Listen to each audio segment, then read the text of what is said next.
जनता को, हम सबको संबोधित करिए।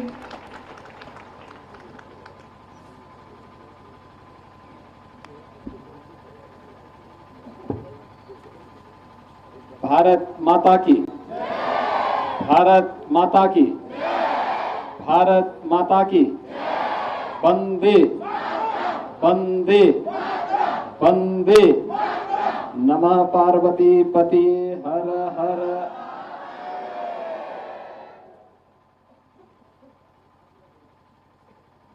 यमकेश्वर महादेव की इस पावन धरा पर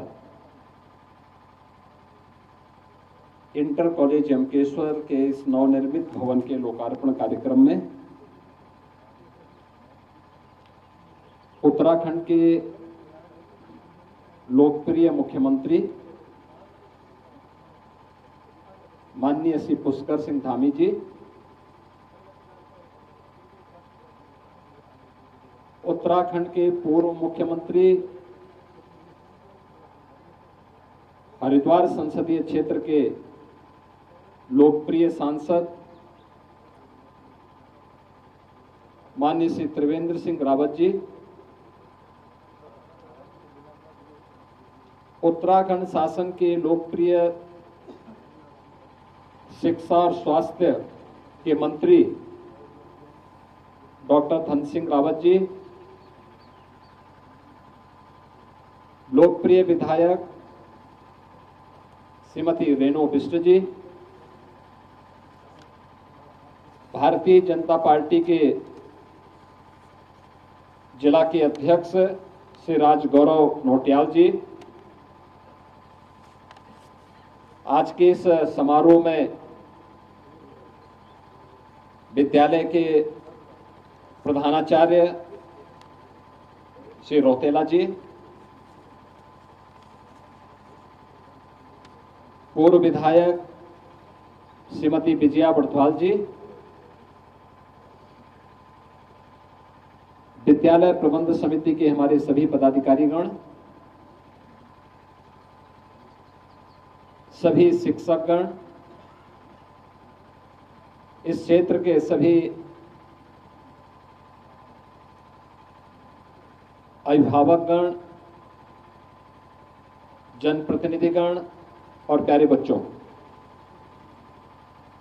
मैं सबसे पहले यमकेश्वर महादेव की इस पावन धरा को नमन करता हूं और आप सबको इंटरमीडिएट कॉलेज यमकेश्वर को इस नवनिर्मित भवन के लोकार्पण के अवसर पर हृदय से बधाई देता हूं। एक भव्य भवन आज आप सबको यहां पर प्राप्त हुआ है और मैं मानता हूं कि अगले 1 महीने में आपको यहां पे अच्छे फर्नीचर भी इसमें मिल जाएंगे, जिससे अन्य जो भी यहाँ की आवश्यकताएं होंगी उन सभी आवश्यकताओं की पूर्ति भी यहाँ पर मिलकर के इस ग्रामीण देवभूमि पर अत्याधुनिक सुविधाओं से युक्त शिक्षा और स्वास्थ्य के इंफ्रास्ट्रक्चर पर जो डबल इंजन की उत्तराखंड सरकार का ध्यान है, उसके अनुरूप सुविधाएं इस विद्यालय में प्राप्त हों, ये सभी आपको प्राप्त होंगी।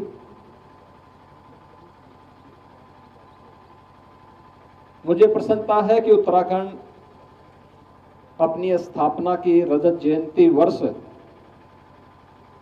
को संपन्न करने के साथ ही अब विकास की एक नई ऊंचाइयों को प्राप्त कर रहा है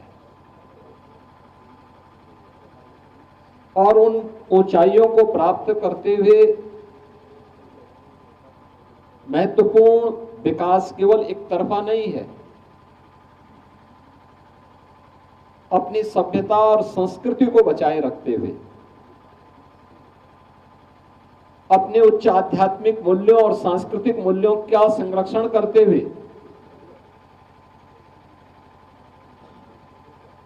जीवन के प्रत्येक क्षेत्र में विकास के नित्य नए आयाम आज यहां पर स्थापित हो रहे हैं। हम सबको इस बारे में ध्यान रखना होगा कि भौतिक विकास ये जीवन का अंतिम लक्ष्य नहीं होता है और उसका एक पक्ष है, तात्कालिक आवश्यकताओं की पूर्ति का वो माध्यम होता है। लेकिन विकास वही सार्थक होता है जो अपनी सभ्यता, अपनी संस्कृति के मूल्यों का संरक्षण करते हुए, उसका सम्मान करते हुए हमें नित्य नए सोपान की ओर आगे बढ़ने के लिए प्रेरित कर सके। उस नित्य नए सोपान को अग्रसर करने के लिए हमारे शिक्षा के केंद्रों को अपने आप को तैयार करना होगा। यानी हमारे विद्यालय केवल पुस्तकीय ज्ञान तक सीमित न रहे। याद करना, अपना गोत्र लेकर के चलता है। वह गोत्र उसके खानदान के किसी पूर्वज का नहीं होता, वो किसी ऋषि का होता है। कोई अपने को भारद्वाज गोत्र का बोलता है, कोई गर्ग गोत्र का बोलता है, कोई किसी अन्य गोत्र के साथ वो अपने परंपरा को जोड़ता है।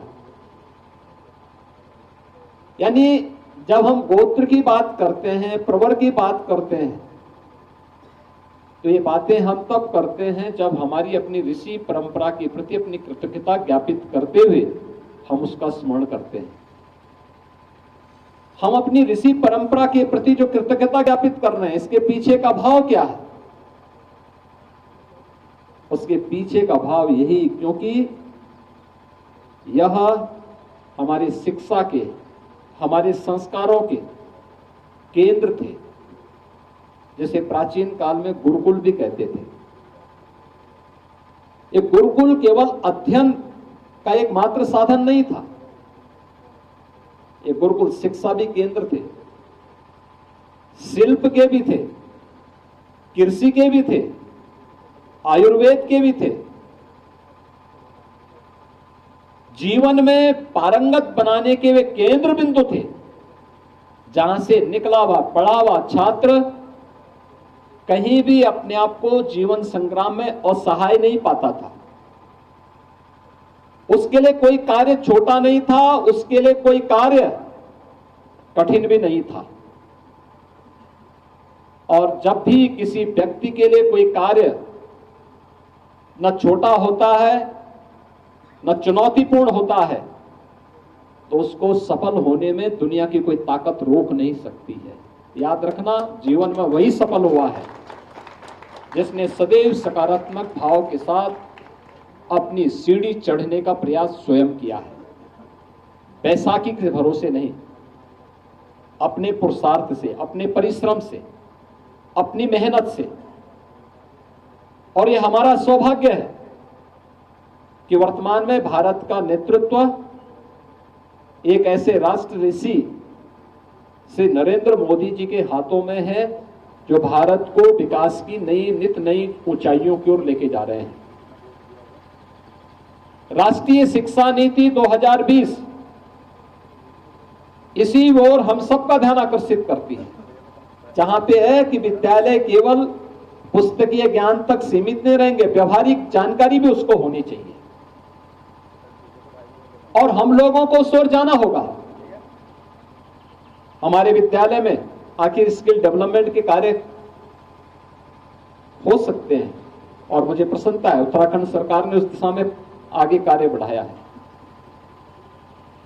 विद्यालय में स्किल लैब है, स्मार्ट क्लासेस है, डिजिटल लाइब्रेरी है।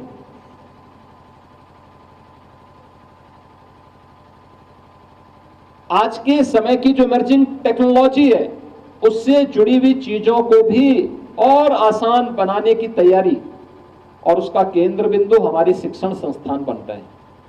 याद करिए ना, किसी महापुरुष ने 1965 में यमकेश्वर में, तब साधन नहीं थे, सड़कें नहीं थी, बिजली नहीं थी। यहां पे बिजली आई है 1986-87 में। उससे पहले लालटेन चलती थी। केरोसिन से, लालटेन से उस समय की पूरी पीढ़ी पड़ी। आज गांव-गांव में बिजली है, गांव-गांव में पेयजल की साथ व्यवस्था है, गांव-गांव में सड़कें जुड़ी हुई हैं, आवागमन आसान हुआ है। हम लोग यमकेश्वर में जब आते थे मेले के अवसर पर, बहुत कठिन कार्य था। शिवरात्रि के अवसर पर यहां मेला लगता था और मेले के अवसर पर नदी में पानी होता था, तब भी हजारों की संख्या में लोग यहां पे यमकेश्वर महादेव के मंदिर में आके दर्शन करते थे, जल चढ़ाते थे, मेला में भ्रमण करते थे और फिर आपस में मिलकर के वापस अपने घर जाते थे। पैदल ही जाते थे, पैदल ही आते थे, आवागमन के साधन नहीं थे। आज देखिए कितनी अच्छी कनेक्टिविटी हो गई, कितने अच्छे साधन हो गए। आप कहीं से भी आ सकते हैं, इधर बिथियाणी की ओर से भी आ सकते हैं और इधर से भी, मुझे लगता है उत्तर दिशा से भी एक रास्ता बना हुआ है, जहां से मैं भी, जब हम लोग आ रहे थे तो मैं देख रहा था, वहां से भी काफी वाहन आ रहे थे। वास्तव में 1965 में स्थापित इंटर कॉलेज, और 1965 में इस स्थापित इंटर कॉलेज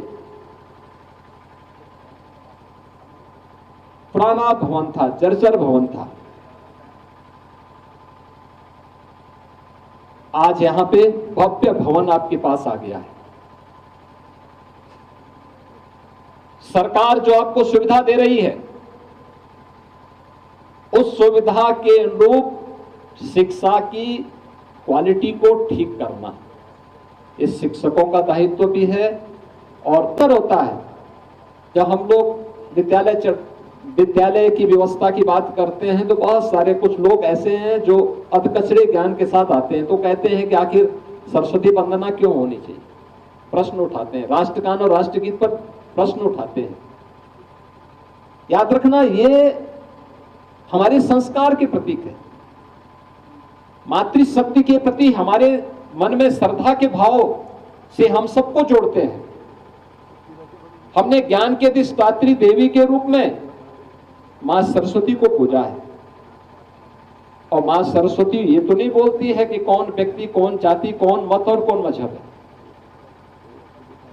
जो मेहनत करेगा, जो सही दिशा में सोचेगा, सकारात्मक भाव के साथ कार्य करेगा, मां सरस्वती की कृपा उस पर उसी प्रकार से बरसती हुई दिखाई देगी। उसकी कृपा में भेद नहीं है, भेद लेने वाले के मन में है। जो लेना नहीं चाहता है उसको कोई जबरदस्ती नहीं दे सकता है, लेकिन मां तो कृपा बराबर बरसाती है। महादेव के मंदिर में जो आएगा वही तो आशीर्वाद प्राप्त करेगा, जो आएगा ही नहीं वह उससे वंचित ही रहेगा, क्योंकि उसके मन में नकारात्मकता है। नकारात्मकता जीवन में हमेशा व्यक्ति को पतन की तरफ लेके जाती है, दुर्गति की तरफ लेके जाती है। सकारात्मकता हमारी गति को प्रगति की तरफ बढ़ाती है। ये हमें तय करना है कि हमें प्रगति अच्छी लगती है या दुर्गति अच्छी लगती है। अगर प्रगति चाहिए तो सकारात्मक सोच बनाइए, दुर्गति की ओर कोई जाना चाहता है तो नकारात्मक सोच के साथ कार्य करें। और यह दृष्टि जब भी हमारे मन में होगी कि हमें अपने देश के लिए कुछ करना है। उत्तराखंड की भूमि तो वैसे भी देवभूमि है। यहां का नौजवान देश की सीमाओं पर देश की रक्षा करता है। जीवन के जिस भी क्षेत्र में गया है उसने अपनी प्रभावी उपस्थिति से देश को, समाज को एक नई दिशा दी है, उसको आगे बढ़ाने में मदद की है। यहां के हिमालय से निकला हुआ जल पूरे उत्तर भारत की भूमि को उपजाऊ बनाता है, देश का पेट भरता है, दुनिया के लिए खाद्यान्न आपूर्ति का एक माध्यम बनता है, बागवानी का एक माध्यम बनता है। इस प्रकार का इंफ्रास्ट्रक्चर हर स्तर पर हो, ये सरकार चाहती है। सरकार सहयोग भी देना चाहती है। हम सबका दायित्व बनता है कि उसका उपयोग हम करें। बच्चों को गांव में रह करके पढ़ाने की प्रवृत्ति के साथ जोड़ें। याद रखना, ये गांव हमारी सभ्यता के मूल हैं। मूल जितना मजबूत होता है, जितनी गहरी होती है उसकी जड़ें, उतना ही पेड़ फलता फूलता है और आगे बढ़ता है। याद रखना, नींव जितनी कमजोर होगी, भवन उतना ही कमजोर हो जाएगा। मूल जितनी कमजोर होगी, उतना ही पेड़ आसानी से किसी झंझावात और तूफान की चपेट में आ जाएगा। हमने देश को, अपनी संस्कृति को, अपने समाज को किसी झंझावात और किसी तूफान की चपेट में नहीं आने देना है।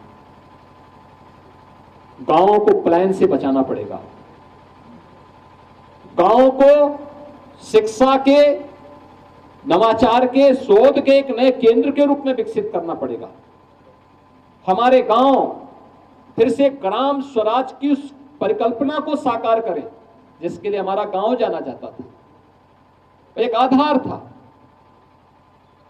स्वावलंबन था, उसमें आत्मनिर्भरता थी, उसमें सब कुछ था। मुझे याद है बचपन में हमने इसी क्षेत्र में जब जन्म लिया था, हमारी निर्भरता सरकार पर 0% हुआ करती थी। यानी कोई भी कार्य के लिए सरकार पर निर्भरता नहीं, गांव के लोग मिलकर के अपने सारे कार्यों को संपन्न करते थे। इस पूरे क्षेत्र में भी हम लोग देखते थे, सरकार पर कोई निर्भरता नहीं होती। गांव की सड़क भी गांव के लोग मिलकर बना लेते थे। सरकार कभी कभी आती थी उस समय, तो जनप्रतिनिधियों के दर्शन, अब तो देखो, मैं देख रहा था यहां पे यहाँ के विधायक नाम ले लेकर के पुकार रही थी सबका। और जब हम लोग 1980 के दशक में देखते थे तो विधायक और सांसद का दर्शन चुनाव के समय होता था 5 साल में, बाकी कभी नहीं दर्शन होता था, कभी नहीं दर्शन होता था। आज तो अगर 1 महीने अगर विधायक नहीं आए तो हर व्यक्ति आंखें लाल पीला करके बैठ जाएगा कि देखो नहीं आया। लेकिन आज हर जनप्रतिनिधि, एक एक कार्यकर्ता का, ब्लॉक प्रमुख कौन है, क्षेत्र पंचायत के सदस्य कौन है, उन सबका नाम ले लेकर के बुला रहे थे, पूछ रही थी। ये चीजें क्या दिखाती हैं कि संवाद सरकार के स्तर पर, जनप्रतिनिधियों के स्तर पर बढ़ा है। पहले लोग दिखाई नहीं देते थे, लेकिन अपने गांव को आत्मनिर्भर बनाने की बजाय उनकी निर्भरता सरकार पर ज्यादा कर दी। सरकार, हर चीज के लिए सरकार को दोषी देना, हर कार्य के लिए दूसरों पर निर्भर होने की प्रवृत्ति हमारे समय में कभी नहीं था, कभी नहीं। मुझे याद है हम लोग कभी किसी कार्य के लिए सरकार से कोई मांग नहीं करते थे, कभी नहीं मांग करते थे। एक बात, महीने में एक बार केरोसिन मिल जाए उतना पर्याप्त है, बाकी किसी चीज के लिए नहीं। बिजली थी नहीं, लेकिन तब भी जीवन था और खुशहाल भरा था। गांव में मिलकर के लोग रहते थे, सौहार्दपूर्ण वातावरण था। आज जब उस वातावरण की हम कभी उसके बारे में सोचते हैं तो हमें लगता है वो समय वास्तव में स्वर्णिम था, वह स्वर्गयुग था। और आज जब कलह देखते हैं, आपस में मारकाट देखते हैं, भाई भाई में विवाद देखते हैं, अव्यवस्था देखते हैं, इन चीजों को लेकर के पारिवारिक कलह देखते हैं, तब लगता है कि ये विकास नहीं है, ये वास्तव में यही तो उस नकारात्मकता से, भौतिकता से उपजीवी नकारात्मकता है जो व्यक्ति की प्रगति को नहीं, ये उसको दुर्गति की ओर लेके जा रहा है। हमें उससे बचना होगा। अपने शिक्षण केंद्रों को आगे बढ़ाना पड़ेगा और खूब मेहनत करनी पड़ेगी।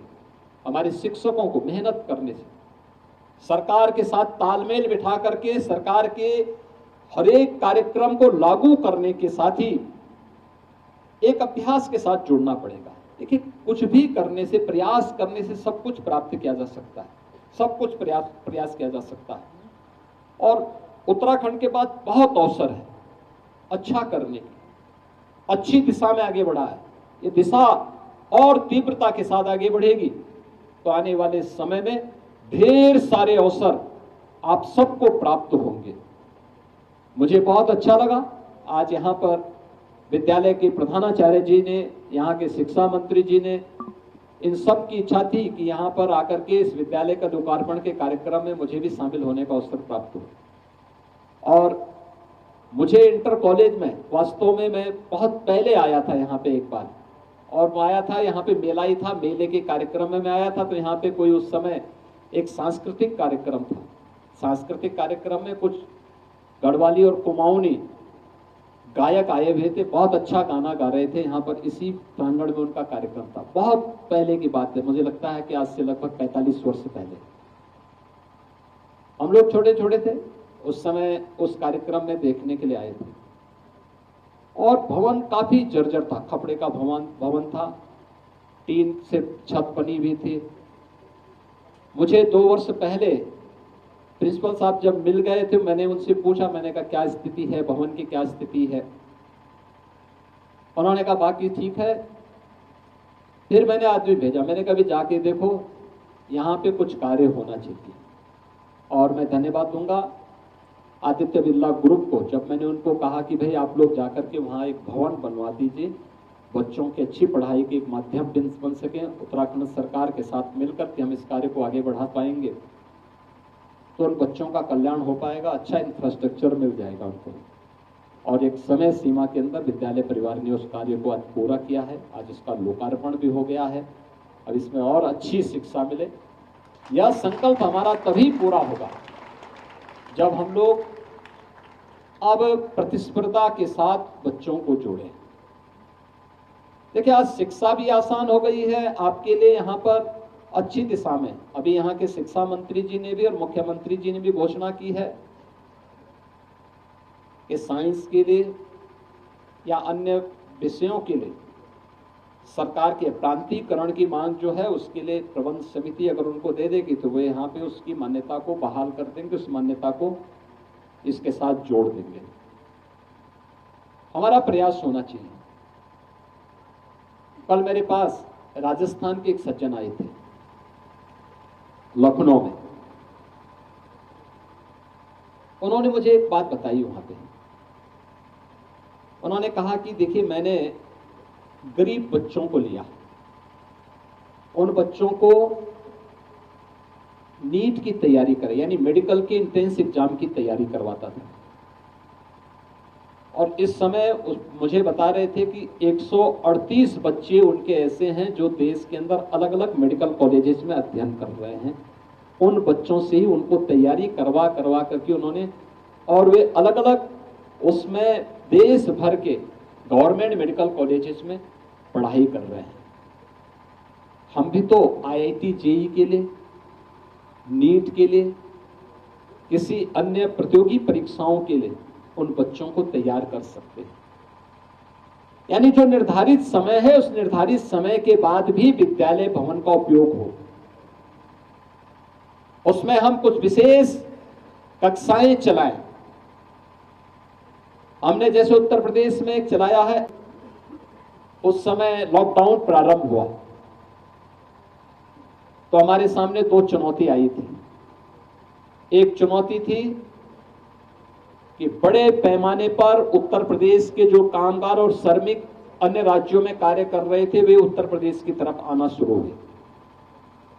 और दूसरा, उत्तर प्रदेश के जो बच्चे IIT JEE और नीट की तैयारी करने के लिए कोटा में और अन्य जगहों पर गए हुए थे, उनके अभिभावक और उन बच्चों में सब में उतावलापन कि अब कैसे होगा।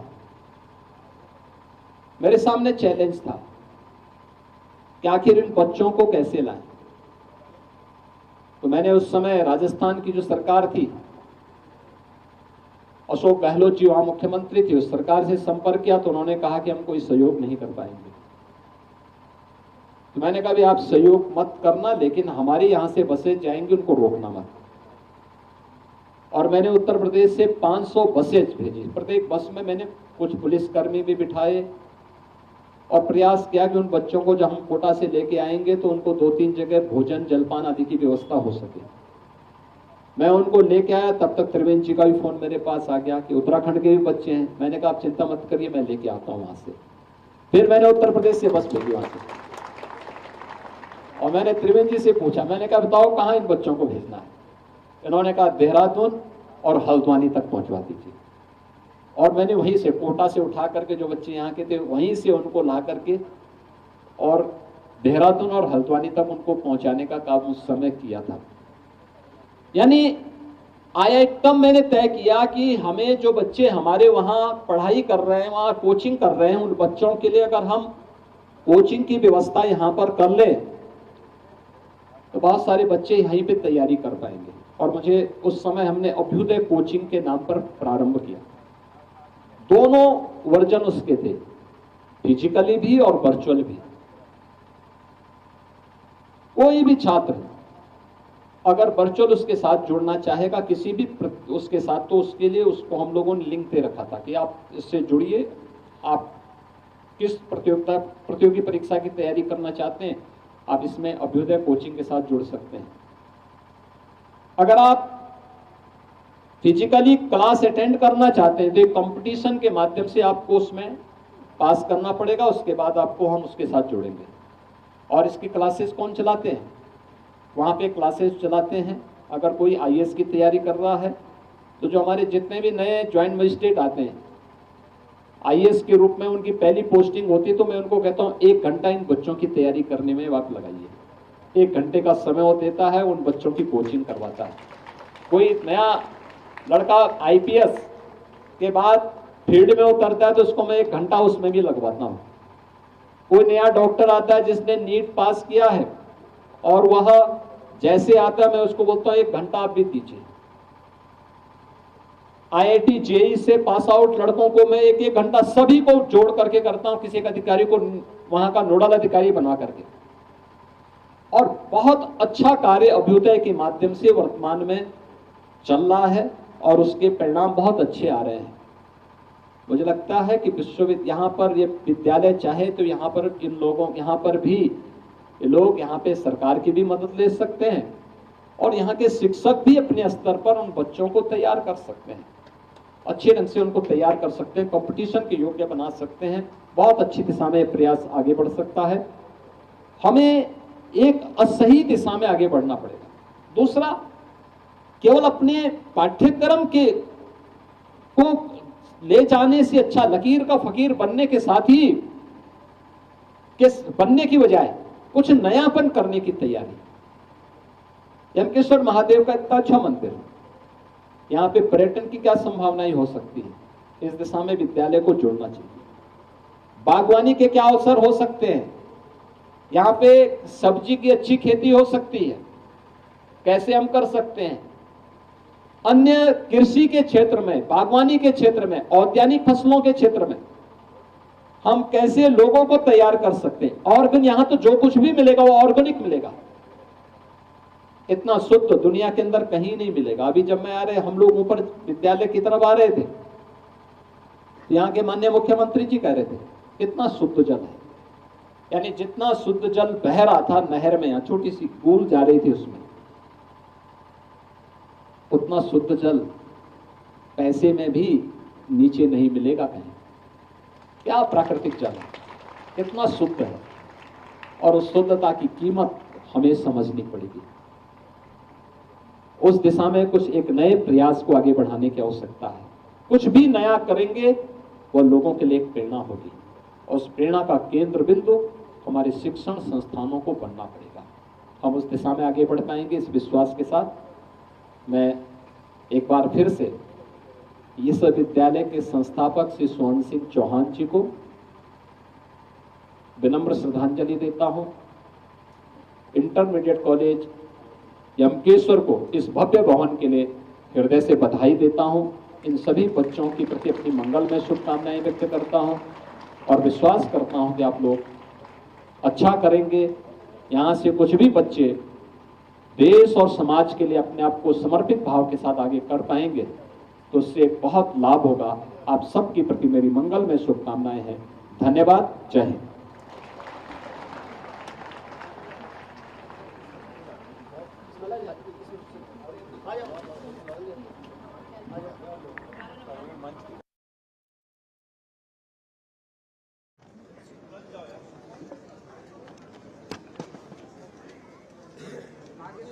भैया